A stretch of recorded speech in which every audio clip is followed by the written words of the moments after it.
మా ఇంటి దగ్గరలోనే సంత మార్కెట్ ఉంది. రెగ్యులర్‌గా జరుగుతది. డైలీ ఉంటది. గోంగూర తీసుకున్నాను. పుల్లటి గోంగూర. రెడ్ కలర్‌లో ఉందనుకో చాలా పుల్లగా ఉంటది. గోంగూర పచ్చి రొయ్యల కర్రీ. ఇది ఎవరన్నా వండితే నాకు ఇంతకుముందు ఇష్టం ఉండేది కాదు. ఎప్పుడైతే నా హ్యాండ్‌తో ప్రిపేర్ చేశానో అబ్బా! ఎక్సలెంట్ అనమాట. ఇంకా అదిరిపోయింది. అప్పటినుంచి ఫేవరెట్ అయిపోయింది. దీనికోసం మసాలా పౌడర్ ముందే ప్రిపేర్ చేసుకుందాం. ధనియాలు, జీలకర్ర, యాలకులు, లవంగాలు, దాల్చిన చెక్క చక్కగా పౌడర్ చేసి ఓ పక్కన పెట్టేసుకుందాం. తర్వాత అల్లం వెల్లుల్లి పేస్టు. అల్లం వెల్లుల్లి పేస్ట్ బయట అస్సలు కొనకూడదు.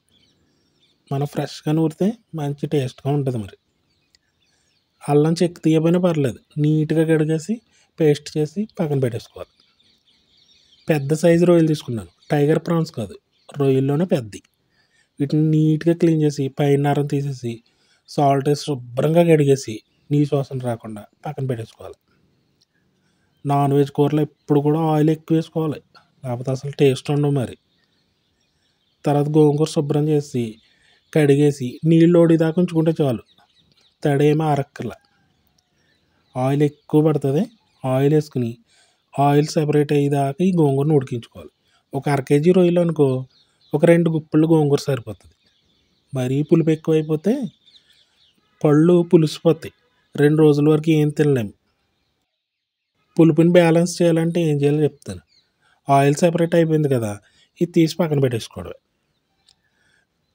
అదే ఆయిల్లో రొయ్యలు వేసుకుని వాటర్ సెపరేట్ అయ్యేదాకా ఉడికించుకోవాలి. రొయ్యలు వేసుకుని ఒక్క 2 నిమిషాలు ఫ్రై చేసుకున్న తర్వాత పసుపు, కారం, సాల్ట్. ఎందుకంటే రొయ్యలు పెద్దవి కదా, వీటిలో కూడా మంచి మసాలా పట్టాలి. కారం, ఉప్పు అవన్నీ బాగా పడితే కూర టేస్ట్‌గా ఉంటుంది. ఇవన్నీ వేసి ఆయిల్ సెపరేట్ అయ్యేదాకా ఒక్క 5 నిమిషాలు పడితే చాలు. ఇప్పుడు ఇవి కూడా పక్కన పెట్టేసుకుందాం. తయారు చేసుకోవడం చాలా సింపుల్. సేమ్ పద్ధతిలో గోంగూర చికెను, గోంగూర మటను ఇవి కూడా అంతే. కానీ రొయ్యలకి మంచి ఫ్లేవర్ ఉంటుంది. ఆయిల్ ఎక్కువ పడుతుంది అన్నాను కదా, కొద్దిగా ఆయిల్ వేసుకుని ఆయిల్ బాగా కాగిన తర్వాత కొద్దిగా జీలకర్ర వేసుకుని సన్నగా తరుక్కోవాలి ఉల్లిపాయలు. మంచి గ్రేవీ రావాలి. ఇవో బ్రౌన్ కలర్ వచ్చాయి అసలు. కొంచెం ట్రాన్స్పరెంట్ కలర్ వస్తే చాలు. మూత పెట్టుకుని ఒక 5 నిమిషాలు అలా మగ్గిస్తే అయిపోద్ది. పచ్చిమిర్చి మెయిన్ ఇదే. ఎందుకంటే ఆ పులుపుని బ్యాలెన్స్ చేయాలంటే కారం, పచ్చిమిర్చి ఎక్కువ వేస్తేనే బ్యాలెన్స్ అవుతుంది. లేదనుకో మరి 2 రోజులు ఏం తినకుండా అయిపోతాం. అంత పులుపు అనమాట గోంగూర. కారానికి సరిపడా పచ్చిమిర్చి, కరివేపాకు వేసుకుని ఒక 2 నిమిషాలు ఆగి అల్లం వెల్లుల్లి పేస్ట్ పచ్చి వాసన పోతే చాలు. దీని తర్వాత రొయ్యలు వేసుకుని మొత్తం అంతా కలిపేసి మూత పెట్టి ఒక 5 నిమిషాలు ఉంచితే ఆయిల్ మొత్తం పైకి వస్తుంది.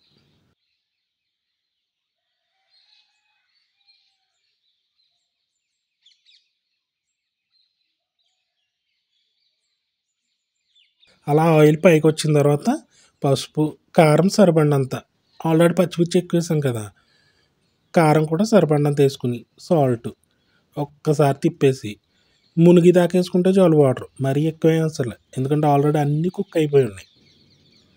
ఆయిల్ పైకి తేలిపోయింది కదా, ఇప్పుడు మసాలా పౌడర్ నూరాం కదా ముందు, అది గరం మసాలా పౌడరు. గరం మసాలా చూపించలేదు కదా, అది సెపరేట్. అది ఒక చిన్న స్పూన్ వేసుకుంటే చాలు. వేసుకోకపోయినా కూడా మంచి ఫ్లేవర్ ఉంటుంది. గరం మసాలా ఎందుకంటే కొంచెం ఘాటు ఉంటుంది. ఈ మసాలా వేసి ఒక్క 2 నిమిషాల తర్వాత గోంగూర పేస్ట్ వేసుకోవాలి లాస్ట్లో. ఆల్రెడీ గోంగూర ఆయిల్ సెపరేట్ అయితే ఉడికించేస్తాం కదా, ఎక్కువసేపు ఏం టైం పట్టదు. ఇంకా మొత్తం కూర అంతా ఉడకడానికి ఒక అరగంట చాలు మనకి.